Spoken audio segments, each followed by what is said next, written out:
Little Red Hood and the Wolf. There was once a girl who lived on the outskirts of a small village. Her mother was a seamstress, though earned little for her craft, and a widow. The girl's father had once been a woodcutter, but a brutal accident in the woods had taken his life. Nobody knew the truth of what had happened, but there were rumors that there was a wolf lurking in the trees on the prowl for humans wandering the woods. The girl was known to all as Little Red, thanks to the bright red cape that she loved so well she never took it off. It had been a gift from her mother on her birthday one year. Her father had called her Little Red in jest, and the nickname stuck. Every year since, her mother would make her a new cape to keep up with her growing frame. After a particularly harsh winter, Red's mother wanted to check up on her own mother. The trouble was that she had finally gotten good work and couldn't part with it. Now, Little Red was no longer little. She had grown into a bright young woman. Perhaps she would be able to visit her grandmother in my place, her mother thought. Red, you must go to your grandmother's cottage. I fear she might be ill. I will give you some things to take with you. Of course, Mama. Red agreed happily and wholeheartedly. She had grown into a mischievous young lady, though was good and kind in all the ways that truly mattered. She loved her grandmother dearly, and her mother had taught her growing up the value of family, compassion, and virtue. And so it was. The next day she set out to her grandmother's house. Her mother had filled a basket with some fresh bread and cakes, a warm cloak, and a bottle of wine. Red threw her cape over her shoulders and took up the basket from the small table. Remember to walk nicely and stay on the path. Don't run, lest you drop the food and then your granny will have nothing. Say good morning and tell Granny I said hello. I'll be very careful, Red assured her mother. And be home by dark. Her mother called after her as she walked down the path towards the looming woods ahead. Red wasn't afraid as she walked amongst the trees. It was much darker in the woods. The trees grew to remarkable heights, the immense umbrella of leaves blocking out most of the light. A little way into the wood, Red heard the quiet snap of twigs from behind her. The sound frightened her. She kept on walking, trying to ignore the eerie feeling that she was being watched, though she decided to walk just a little bit faster. She didn't hear any noises after that, so she dared to take a peep over her shoulder. She expected to find some dark, looming shadow, perhaps a strange man or a hunchback woman. Her mother had warned her about talking to strangers. There were witches and warlocks and all sorts of things lurking around. However, she could not see anything strange. Even when she turned around fully, eyes peeled wide open to look around properly, there was nothing there.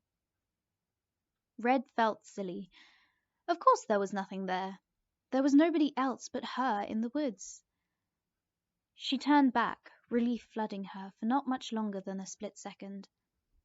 Before her stood a large grey wolf, grinning wolfishly with its wolfish face and body. She froze, standing so still that it seemed that ice itself had found its way into her veins. At first, Red wasn't sure what to do. She wasn't sure if there was much she could do. The wolf was much bigger than her after all. Good day to you, Little Riding Hood. The wolf smiled sweetly. Good day to you too, Mr. Wolf. Red replied just as politely and no longer afraid. Surely a wolf with such good manners would not be able to hurt her. He was much too polite, much too nice to be dangerous. Why are you off so early? To my grandmother's house. And what have you got there? The wolf sidled up to the girl, his nose sniffing her hand that held on to the basket in curiosity. Some treats for Grandma. She isn't feeling very well. Red opened the flap of the basket to give him a small peek at its contents. The wolf gave it a quick glance, smiling widely at her. That's very kind of you. You're such a nice girl, Little Red Hood. Why, thank you, Mr. Wolf. My mother says one should always be nice to those they encounter. That's very true. The wolf grinned that wolfish grin once again, looking at the girl with a glint in his eyes. Where does your grandma live? In a cottage, under 3 large oak trees at the end of the path. Well, that is such a long way. Let me walk with you. So Red walked on, the wolf close beside her, his arm linked with hers as they walked at a leisurely pace. The wolf was right. The path was fairly long, but Red didn't mind so much since the walk was so pleasant. The wolf beside her kept grinning his grin and pointing out how lovely the woods were. He could not help but to think to himself how lovely little Red Hood was, that she would make a tasty treat.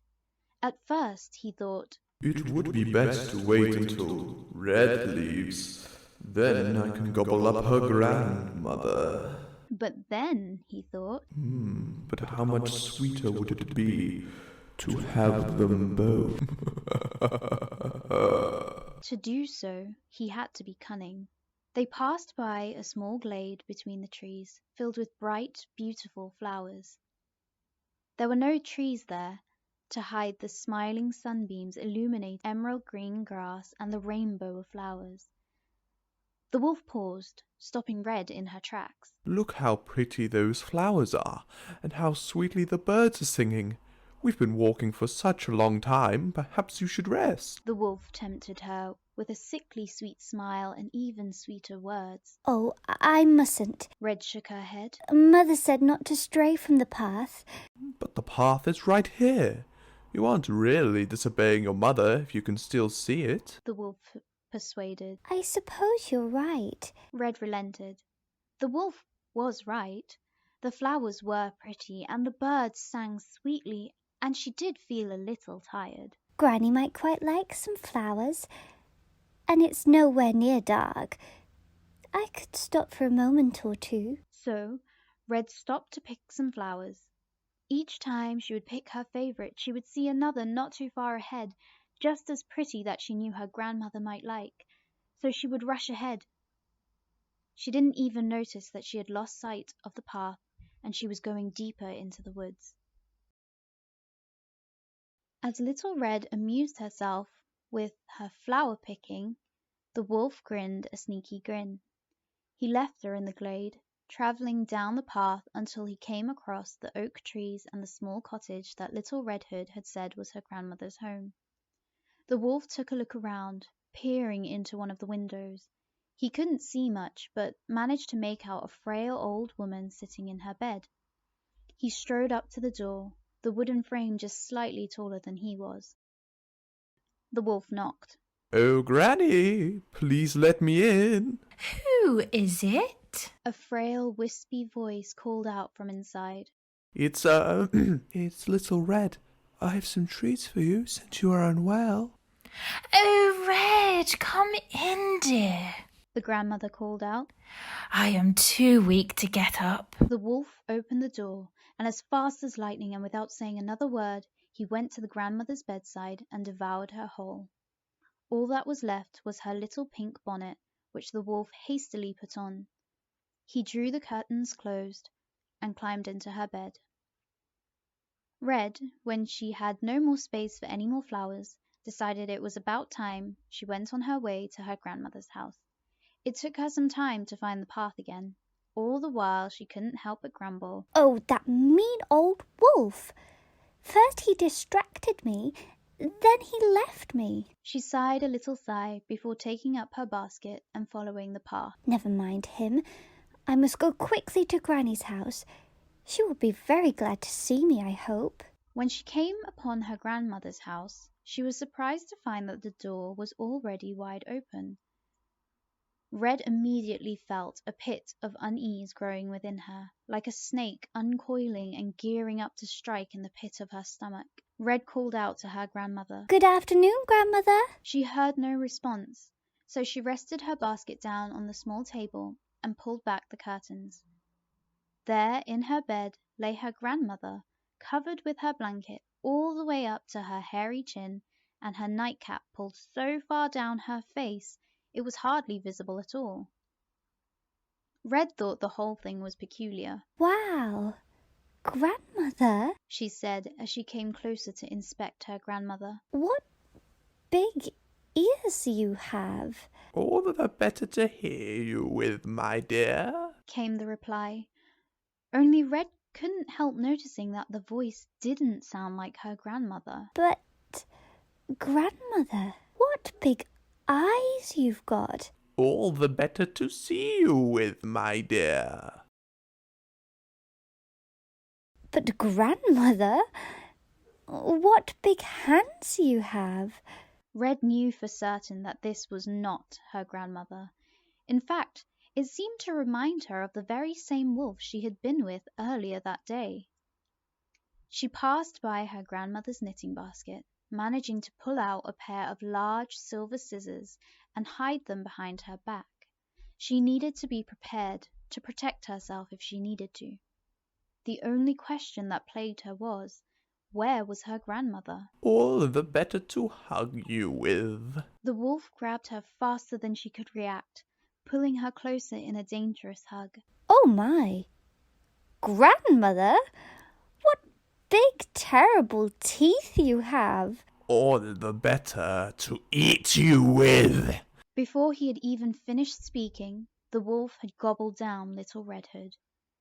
Since the wolf had satisfied his hunger, he decided to take a nap.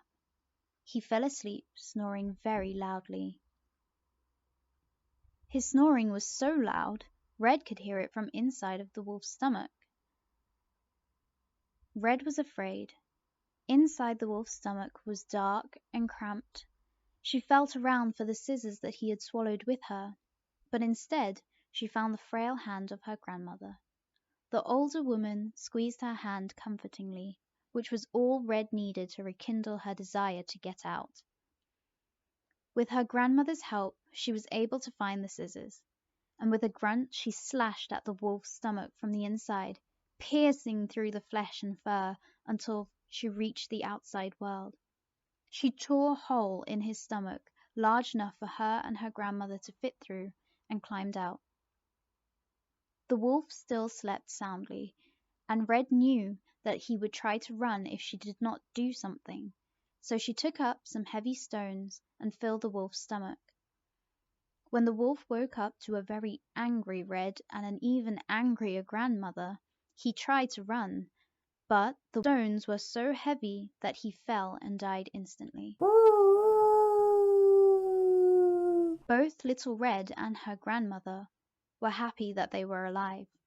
Red vowed that she would always listen to her mother, stay on the path and be wary of strangers. Together they ate the treat, and Red's grandmother skinned the wolf and made a new cloak out of his fur.